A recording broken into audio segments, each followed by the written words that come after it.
it sticks with you, the good and the bad. And it's been a all you can eat buffet for me with speed skating, but certainly some of those negative aspects, yeah, it takes a long time to learn to forgive yourself.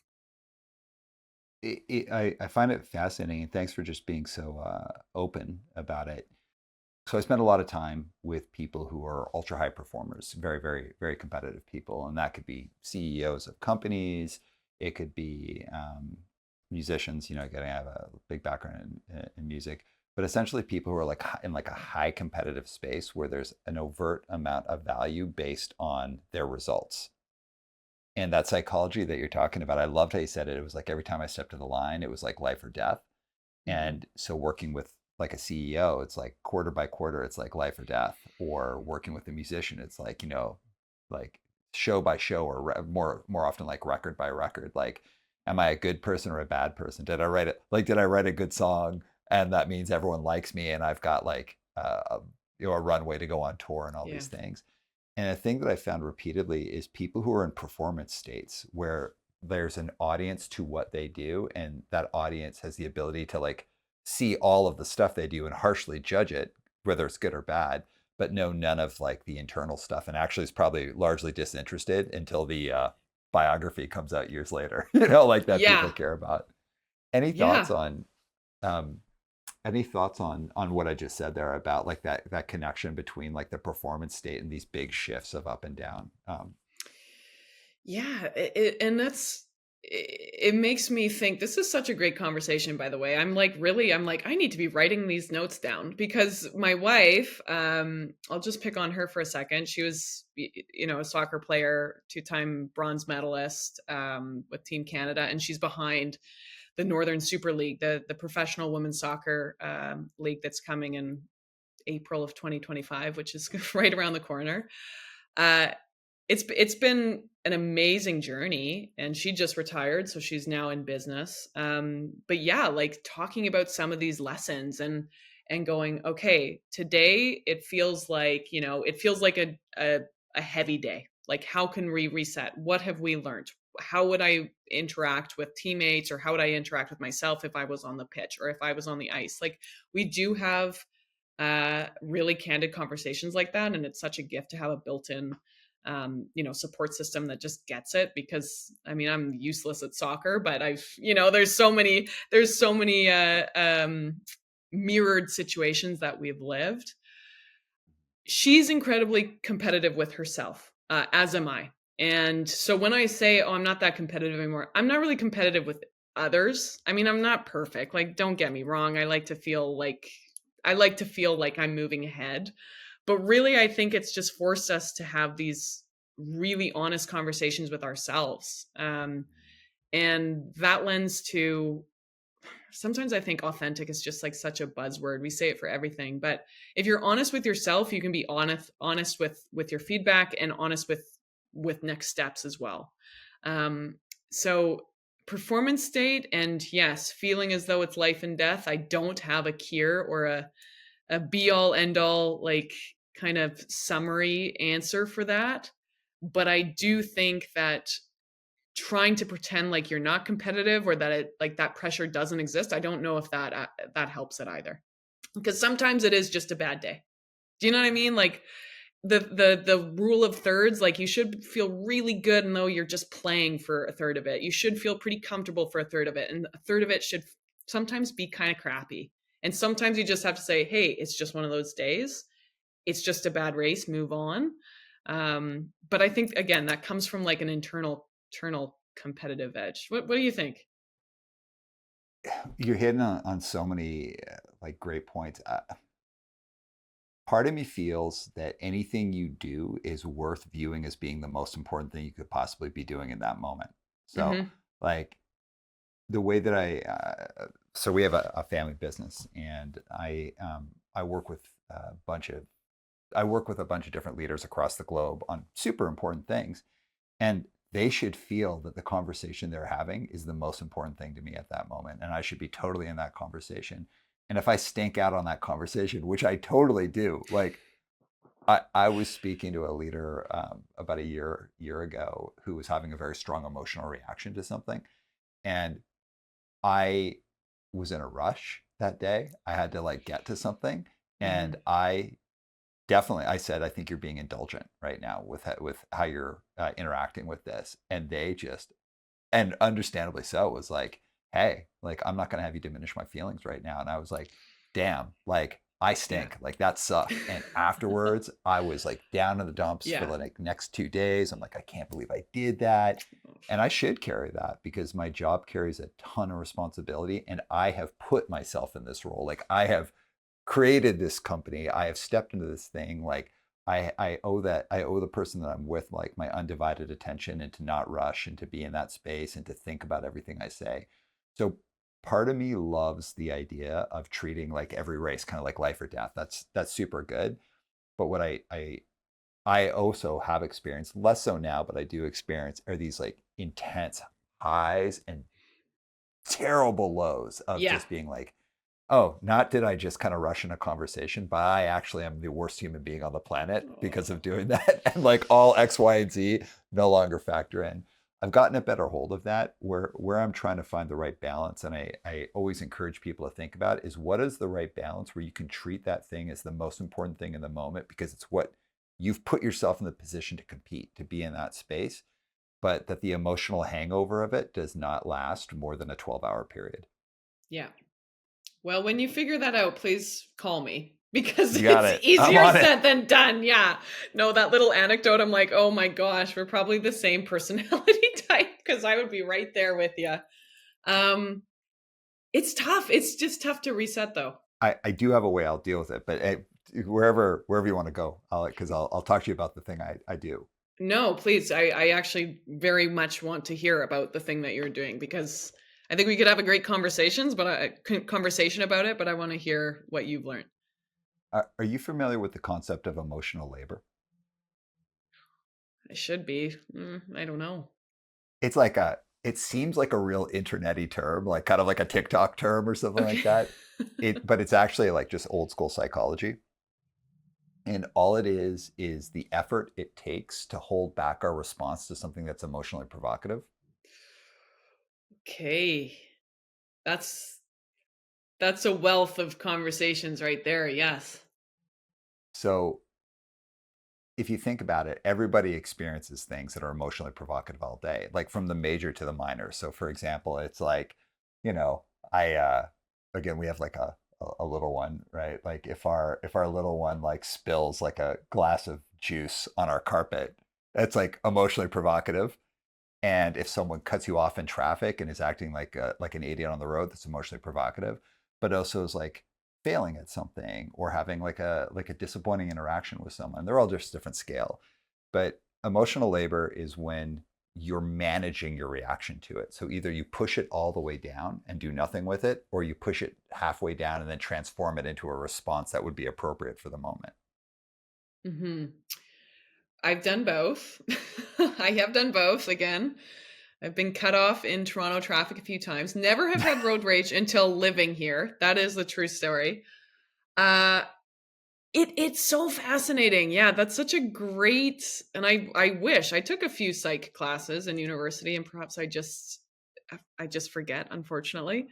Um but yeah, I've had many like reflections like that. Like especially when I was skating, you are such a heightened state of being, right? Everything is triggering, for good and bad. Mm-hmm. If I was going to a race and the music that was on the radio I tended to enjoy, like that was a good omen. Like, all right, come on, come on, come on. I would be Yeah. like almost like, yep, this snowball is becoming an avalanche. It's good. Uh and then little things would set you off. Like if someone, if there was something so silly as like a public skater, skating in one of the little hockey rinks when we were competing, and they were, if they had asked me a question or kind of sat too close, like I could get irrationally triggered by that because I think, well, Yeah. don't they know that this is an important day in this stranger's life and you're like affecting? But it always would determine. Usually, I could I could tell how I would compete almost by how I would react to those random external stimuli. And if I was in a good way, like if I was going to have a good one, it usually nothing would bother me. It would, I remember I was skating well at one point in time. And a kid just doing that, like he was public skating, a few meters away, not on the big long track, but in the hockey rink. And I was putting on my skates, and he came up and was like, "Do you want to see how high I can jump?" If that was a bad day, like I would not be engaging with the 6-year-old. But I gave him like a good 2 minutes, and I said, "Buddy, you should be so proud of yourself." Like, Heck so yeah. I don't know if that's just such a lived thing. And I'm sorry, that's not an academic response to, how you so beautifully explain that. But it is true. Like, I've found myself in good places. Usually my reactions are pretty steady Eddie, and it's the reverse when you're hanging on for dear life. Well, the thing about emotional labor, do you mind if I go a little deeper into this? Please. So think of it like you're holding a dumbbell and you're holding it straight out. Everybody can manage a certain amount of emotional labor, it just naturally. And so, like little babies, they can't manage any emotional labor. Something happens, they cry. And then as you're become a human being in the world, you kind of scale up your ability to manage people saying no, not getting what you want, all of that. And then when you become adults, imagine if you could hold a dumbbell that is 25 pounds. And so if you're like a professional athlete or a CEO or someone who's like the highest level, you can carry a ton of weight because you've Mm-hmm. scaled up, you've won, you've lost, you've been, people have been critical of you, all of the stuff that you could imagine. But the idea being that when you've got this, every day you have some amount of emotional labor. But if you have a good sleep at night, and it's at sleep, the second part of the sleep cycle. So like if you sleep for 8 hours, the first 4 hours of sleep is all about physical recuperation, but the second 4 hours of sleep is all about mental recuperation. And it's where you process your emotional labor. So if you have a full sleep of like 7 to 8 hours, then you'll typically process almost all of the emotional labor. That means the next day you get up and you're in a good space. But if you sleep like 4 hours, Yeah. then your body only physically recuperates and you don't do any mental recuperation. If you sleep 5 hours and you only get 1 hour of mental recuperation because it's around that 4-ish hour thing. So anytime somebody's emotional labor gets maxed out, so you go to 26 pounds or 28 pounds or whatever it is, it typically requires 2 full nights of sleep to be able to process that whole thing. If you go over and you get into a space where you're like really spiraling, but up until like if you go to like up to kind of close of your max, it usually just requires one good night of sleep. If you get a full sleep and you can take it out, maybe 2 nights. But if you go past your max, it takes multiple nights of good sleep. But as you know, Wow. if you have something that's like really triggering, it can affect your sleep. And if it affects your sleep, then you don't mentally recuperate and you continue to spiral. That is so fascinating. And I've never had someone break down sleep. Like I've had a sleep doctor, we had a whole bunch of professionals helping us out, but that's so brilliant. And to me, sleep is like that's the number one superpower. When so many Yes. people will say, how did you right the wrong, or how did you find yourself grounded? And I'm like, sleep. Like it is. Mm-hmm. When I was skating, my coach on May 1st, which was always the first day of training, would always say, I just want you to improve by 1%. And you're thinking, 1%? Are you kidding me? Like, here I am busting my ass 10 hours a day. Like, I'm gonna improve by 25%. No, at that level, it's like truly 1%. But it's those small things. It's the sleep. Like, if you're not getting good sleep, that's yeah, yeah, no, that's brilliant, and I'm gonna suggest to my wife that we sleep extra far and long this weekend, because I think we could probably use 2 nights of really good sleep. Yeah, sleep is the front line of all health. It's the most important Yeah. thing around like mental wellness and all of that. All right. So the reason I want to get into that is that kind of like life and death thinking. Like I actually appreciate that, but of course I also, to my own degree, understand those like amazing highs and horrendous lows that are attached to Hmm. it. And that's why I find it even more fascinating that for someone who'd had this like lengthy career and you're going to your second Olympics, you've got a lot on the line and you've struggled with these highs and lows, you still made the choice to do something in a time where that was I don't know if I'll go so far as, well, I'll let you tell me. It seemed like you were putting yourself on the firing line by doing that. So it's a very inspiring choice that you made during that, because it's not just you're like, I'm going to do this. It was like, no, I've got a whole bunch of factors and I'm going to do it anyways. Thanks.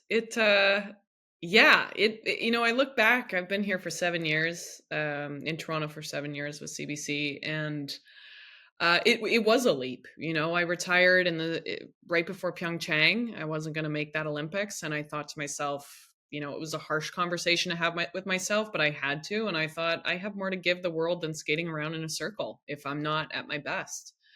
So it was a little bit of a leap of faith, 100%, but it also came from a really uh genuine, deep rooted passion. I mean, since I was 13, 14, I kind of always had a little bit of a wherewithal. Oh, I would like to do that. I would like to be in sport media.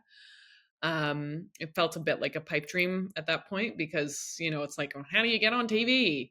um but I think it's really been like kind of informed by my own experiences as well. When I came out prior to Sochi, the media was really overwhelming. Really, really overwhelming. I just was ignorant enough that I didn't think that it would become, the deal that it did. I was the only athlete from North America to come out. There was a handful of other athletes from Europe. Most of them did not want to engage with English media. So the media storm was like very, very, very, very, very overwhelming. I was on the front page of the Globe and Mail the next day, right? And my mom is like a teacher at the Calgary Catholic School Board thinking, oh my God, am I going to lose my job? Because she was marching with me, in the Pride Parade. It was very overwhelming. And I have always said this, to every athlete, even though I am on the media, I've said, tell your story. Like, you don't owe us anything. I think that you can use the media to hopefully help yourself, help your sport. It's a great way to, network and I'll be blunt, like make money if you want to brand yourself, right? There is a role for the media 100%, but it was a little bit disappointing with how many people I would speak to. And immediately they'd sit down and you'd go, this person does not care. Like, they don't care about my life. They're just filing a story, right? And so I've just really appreciated that I have been given space and a lot of trust with Canadian Olympians. And Olympians are, I don't just talk to Canadians, but that's how I've always tried to conduct myself. Like, this is someone's life, and sometimes when you are just writing for a headline or a quick interview, I've always just tried to kind of lean into the soulfulness of connection more than anything. Uh, and so because of that, it doesn't necessarily feel like I'm on the firing squad. I'm grateful I took the risk because I did like uproot my life within a week, and I was house broke, and I had just bought a condo in Calgary, and then I had to figure out my life here, and it's an expensive city and everything. But it's been a real passion project as well. Like, I'm grateful I get a paycheck for what I do. Yeah. Um, do you mind if we go back to your coming out story? Yeah. Um, all right. So you made this decision. You're going to do it. Had you come out in your personal life yet, though, with just your closest family and friends? Just my closest family and friends. Mhm. I had one dear teammate who has changed my life forever. I mean, many of them have, but Kaylin Urban, she was really the first ally friend, safe teammate. And she actively made space for me to have these conversations because I think that she knew, something just wasn't quite clicking. I kept dropping hints as to, kind of the heavier conversations I was having with myself, and really thankfully she created that space to remind me that, I was loved regardless of who I wanted to love, because that was a big fear. I was just so scared that I was going to lose people. I thought, God, am I going to lose their love? Like, am I going to upset someone? How are my parents going to be? And I talked to my I talked to my teammate Kaylin, and I went right home, and I had to come out to my mom. Like, Kaylin kept going, you don't have to label anything. Like, don't judge anything. It's okay. And I was like, no, I've known this for way too long. Went right home.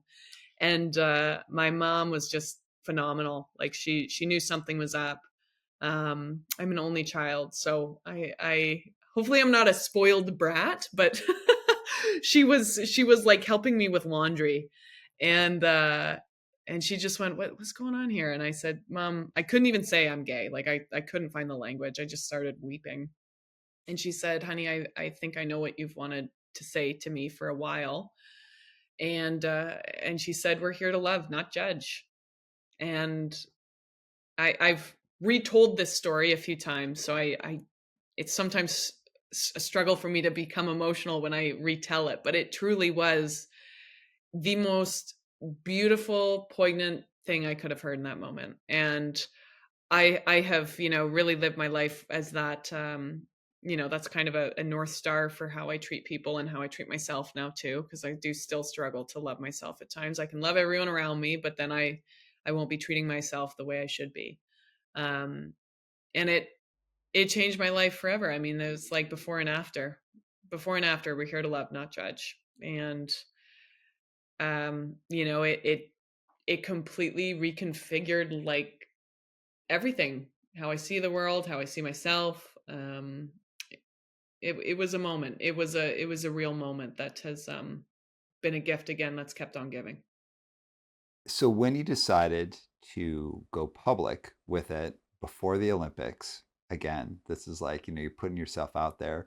And I love what you said earlier, like, how could I live with myself if I didn't, based on how lucky I've been and how I can imagine other people are having a much different experience. Did anyone try and talk you out of it? No, and they couldn't have.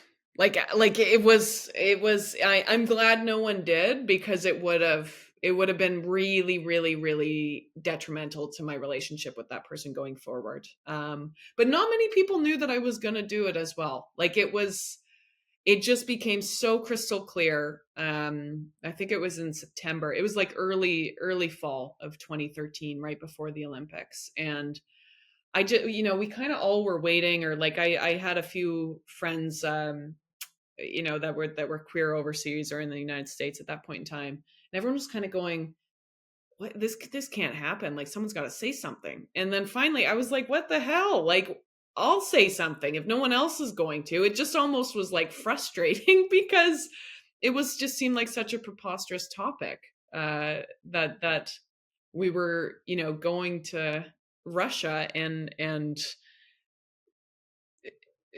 yeah, that we were going to Russia with this set of, laws, and the language was very abstract, propaganda. Like, how do you even define that on a molecular level for what we were protesting against? But it was so black and white. I truly, like, people have said, wow, you're so brave. I'm like, I don't feel brave because I truly didn't have another choice. Like I needed it, like I needed the oxygen I'm breathing. Yeah. Would you mind unpacking the backstory? Because some of the people on listen to the podcast might not understand what actually was happening in Russia at the time and what the messaging was. Of course, yeah. So Putin came out, and there's essentially a law that, yeah, says it's illegal to spread any kind of LGBTQ lifestyle or propaganda. And this was, I don't want to say a new law, but certainly became under a white hot spotlight in the lead up to Sochi.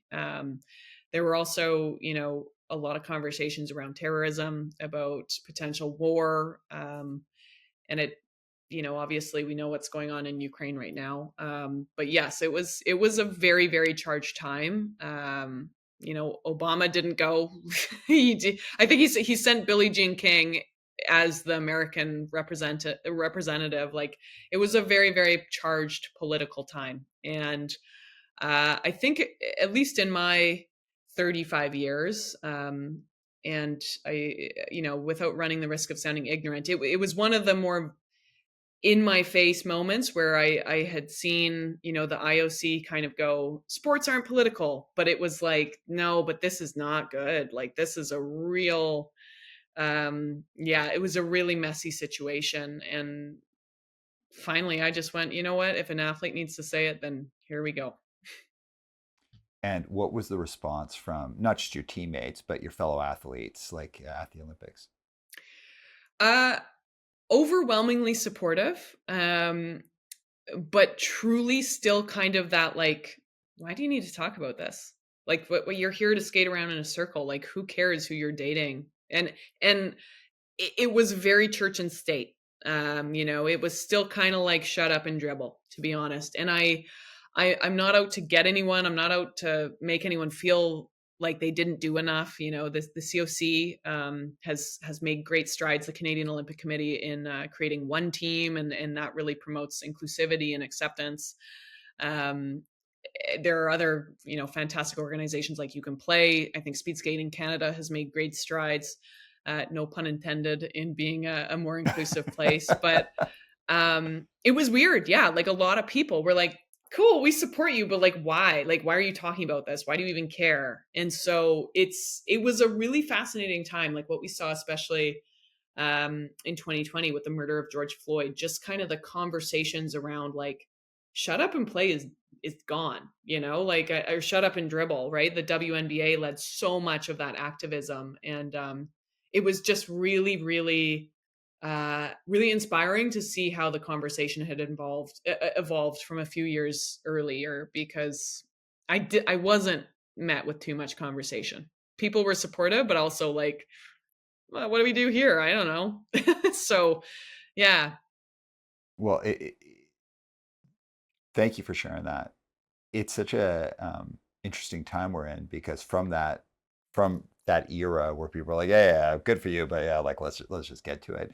As you said, there's been an increasingly intense focus on human rights, the rights of all different identities, people feeling welcome and embraced in the world, and lots of focus on racism, sexism, transphobia, ableism, all of these types of things.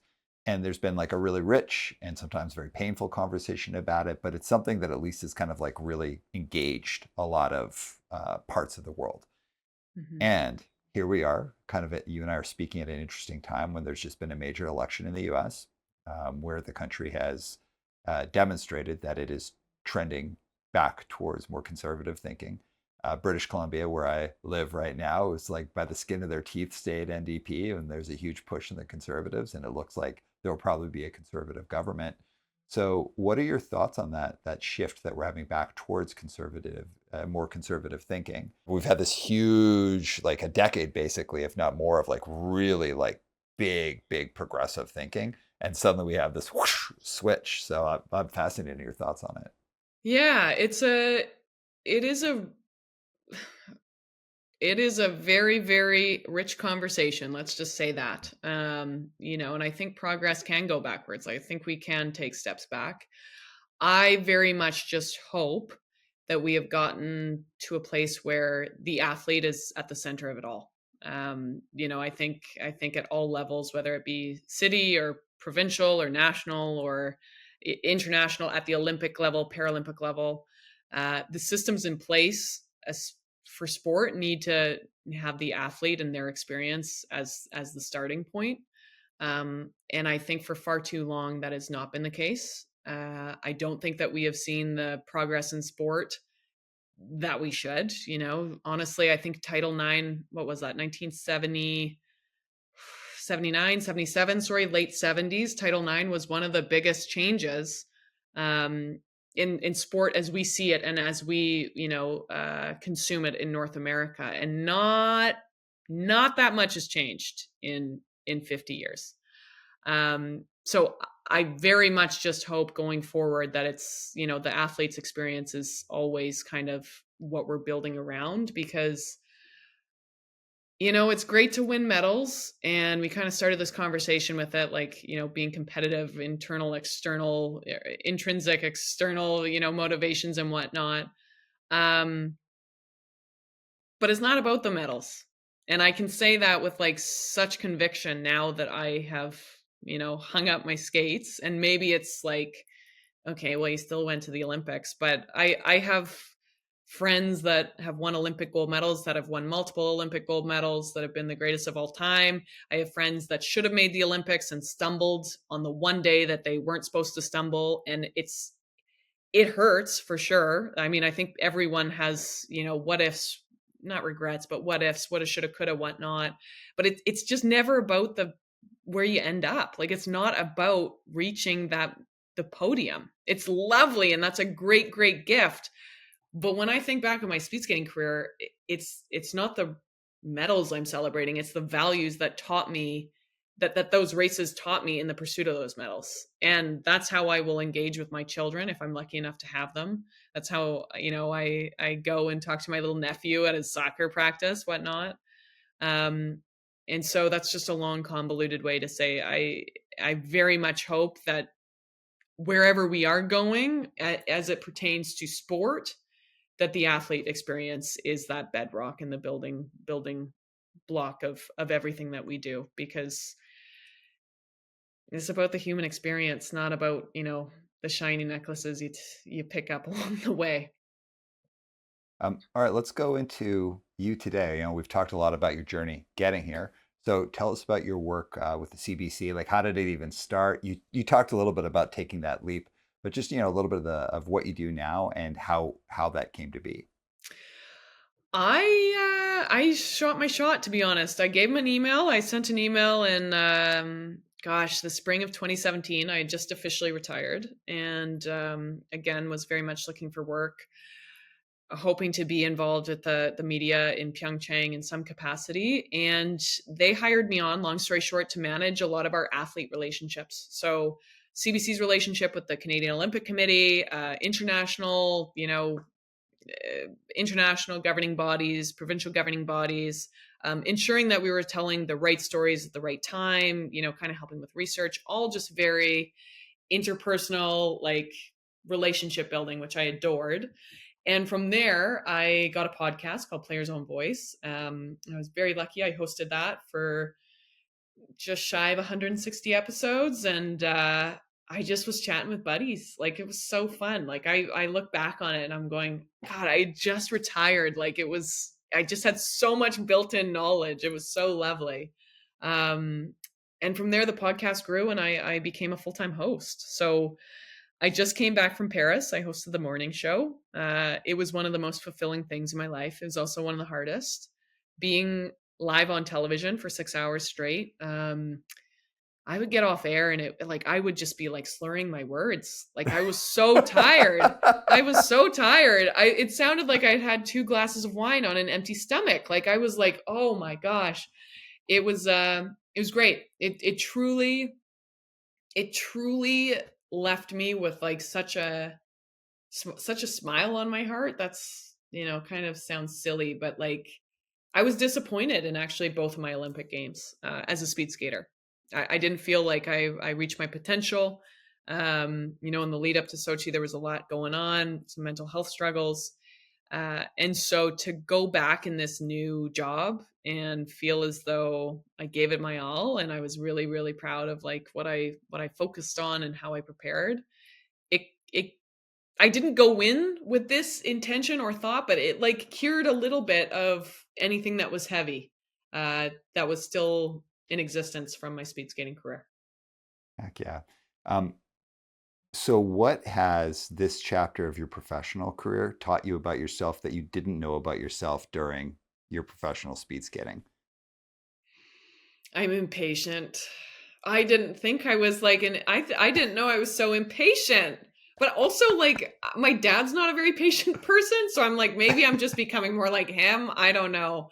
I wish I was more patient, but I'm not. I'm really not patient with myself. Like, again, going back to competitiveness, I can Mhm. be really, really, really, really, really hard on myself, to the point that sports psychologists have been like, this is not serving you. Like, this is not rational how you're interpreting kind of your progress.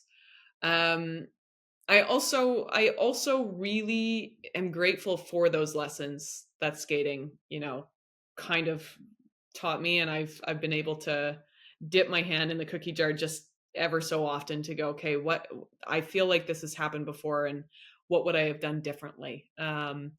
So it's been a yeah, it's been a great place to build, and speed skating has been the bedrock of it. And I try and make people feel, if I'm speaking to them, I try and make them feel, you know, as though this is not just another interview, or that I don't care. I really try and be human first, athlete second, because it's great to talk, shop and circle X's and O's and stuff, but I'm more interested in like hearing how you learned how to perform under demand when you had your heart broken. Like that's the stuff that really makes me tick. I like the human stuff. I more than running routes. Yeah, yeah, totally. All right, we're about to go into what we call the crucial three. They are going to be three questions to close off the interview, and they're going to scale in difficulty as we go along. Perfect.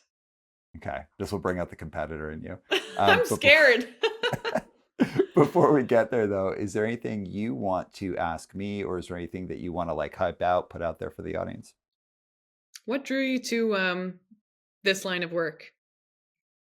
I was a therapist, and I became fascinated with why great therapists make crappy leaders, and I decided to enter into that world and figure it out. Oh my gosh. I say this. I don't even want to say this like publicly, but like Wayne Gretzky, you know what I mean? Like the greatest of all time, struggled a little bit with coaching, and that like Mhm, lives in my brain. It's so mhm. fascinating. And Diana's a little bit like that, in the sense that she was so good at soccer, and it's fascinating just hearing how so many people that have had a lot of success, when they try and communicate it to other people like me, it's impossible, because it's like, well, why isn't your body just doing that? And it's that's really really interesting. Yeah, thank you. I feel Okay. like I've gotten a free therapy session today, so I very much appreciate this. Can I tell you a funny story? Yeah. Um, so I was just the worst. Like I was a young professional, like very kind of like come from like a progressive background. My mom, like, even though she comes from like a traditional background, she's like really progressive thinker. My father was very progressive, like all that kind of stuff. So like I came, and plus I grew up playing music, playing in the punk scene. So I came in with like opinions on everything, but also this like idea that I needed to tell everyone exactly how wrong they were at all points. So like I was this asinine, like young therapist who was like always pointing out all like, we're not, serving the population, we're not doing the work, blah, blah. And it wasn't that I was, so sometimes it's just totally wrong, like total uninformed opinion, like just jackass talking. Other times I'd be a degree of right, or maybe right, but like talking in a way that was just so unappealing. Nobody wanted to listen to this idiot. And the thing I started noticing was that I was surrounded by really, really great therapists, but then they would go into these leadership roles and they would not be great leaders. And I would just eviscerate them. I would be so critical and just so crappy about it until it happened to me. I was like, "Ah, I know how to do this. I'm going to go in here." And I sucked. I was a terrible leader. I was like passive aggressive and like wanted everyone to like me, and like, all the traps that people fall into. And one day I was like, I looked myself in the mirror and I was like, I suck at this. And I kind of deserve this right now because I've been so Wow. crappy to everybody about it. So I went back to being a therapist. And that's when I actually had my worst therapist boss. It was like my very next boss, who was actually quite a nice person. Like, if you were just to meet them, like nice, charismatic and everything, Yeah. but like total control freak. And if you fell out of favor with this person, they would come in on the weekend and they would switch your office to the worst office in the building. And then you'd come in on Monday and you'd be like, I'm in the bad office. Like, and Oh my. it was totally wild. Not a bad person, but a terrible leader, and quite a good community activist or advocate, but a really, really crappy leader. And that last job, so my experience of judging people for being bad leaders, then actually being a bad leader, and then coming back and having my own worst version of that, I was like, there's something here I got to understand. So I went into leadership development and coaching, and like brought in my background of psychology. And then I ended up building this business. And the biggest thing that I learned, and it's something that you'd said earlier, is about authenticity. It's such a like kind of catch-all corny idea, like let's be authentic. Mhm. but there is actually something that's important to you and me and everyone there.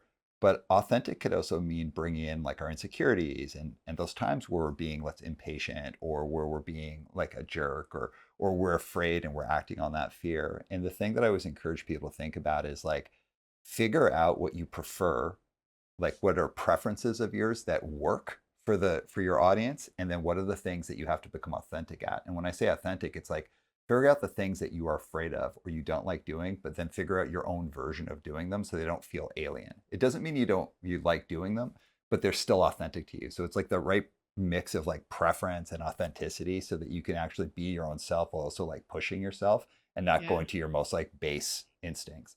So that's how I got into it, and that's kind of like my body of work. That's awesome. I'm like, seriously, Thank I'm you. so inspired. I should have had a pen. Like, I'm like, I need to be taking notes. No, good for you. Good for you. Thank you. Really. You've Thank you. yeah, I've really appreciated this chat. So thank you. Thank you for All bringing right, me into your sphere. well, thank you for your time. I really appreciate it. All right, are you ready for the crucial three? I'm ready. I'm ready. Okay. So this one you cannot half step. I want you to like. I'm not asking you to be humble. I'm asking you to Okay. be the opposite of humble.